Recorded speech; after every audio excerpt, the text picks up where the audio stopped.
भारत में समान नागरिक संहिता क्या है? समान नागरिक संहिता के नुकसान क्या है? भारत में समान नागरिक संहिता की आवश्यकता, समान नागरिक संहिता के फायदे, समान नागरिक संहिता का इतिहास क्या है?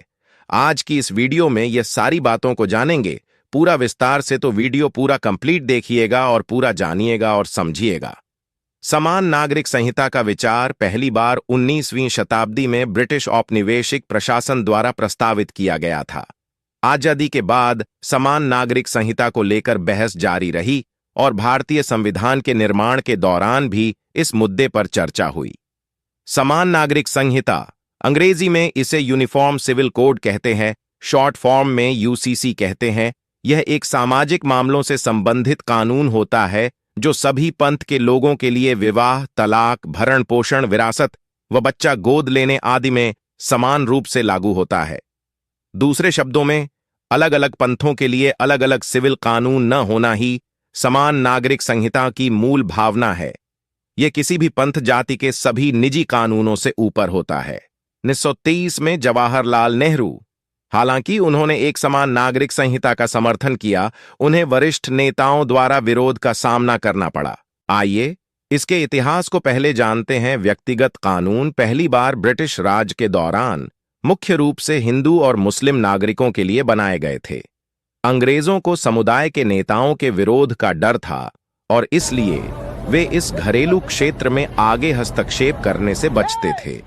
भारतीय राज्य गोवा, जो उस समय पुर्तगाल के औपनिवेशिक शासन के अंतर्गत होने के कारण ब्रिटिश भारत से अलग था, वहां एक समान पारिवारिक कानून को बरकरार रखा गया जिसे गोवा नागरिक संहिता के रूप में जाना जाता था, और इस प्रकार यह आज तक समान नागरिक संहिता वाला भारत का एकमात्र राज्य है। भारत की आजादी के बाद हिंदू कोड बिल पेश किया गया जिसने बौद्ध, हिंदू, जैन और सिख जैसे भारतीय धर्मों के विभिन्न संप्रदायों में बड़े पैमाने पर व्यक्तिगत कानूनों को संहिताबद्ध किया व उनमें सुधार भी किया, लेकिन इसने ईसाइयों, यहूदियों, मुसलमानों और पारसियों को छूट दी, जिन्हें हिंदुओं से अलग समुदायों के रूप में पहचाना गया। प्रक्रिया की शुरुआत 1882 के हेस्टिंग्स योजना से हुई और अंत शरीयत कानून के लागू होने से हुआ। हालांकि समान नागरिकता कानून उस वक्त कमजोर पड़ने लगा जब तथाकथित सेक्युलरों ने मुस्लिम तलाक और विवाह कानून को लागू कर दिया।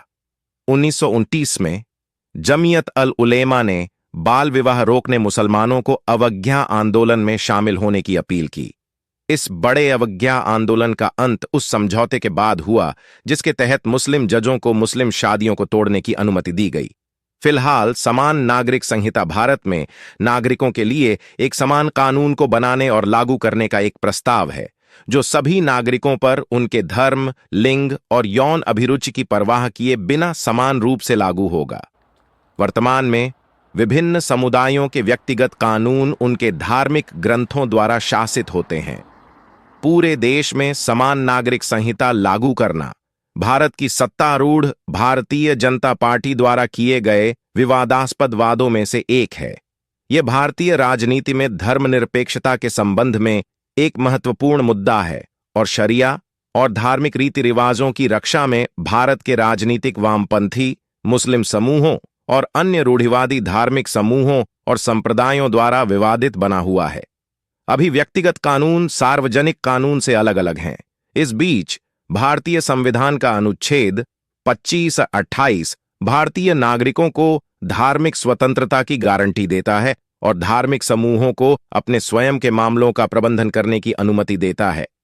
संविधान का अनुच्छेद 44 भारतीय राज्य से अपेक्षा करता है कि वह राष्ट्रीय नीतियां बनाते समय सभी भारतीय नागरिकों के लिए राज्य के नीति निर्देशक तत्व और समान कानून को लागू करे। समान नागरिक संहिता लागू करने वाला भारत का पहला राज्य गोवा है।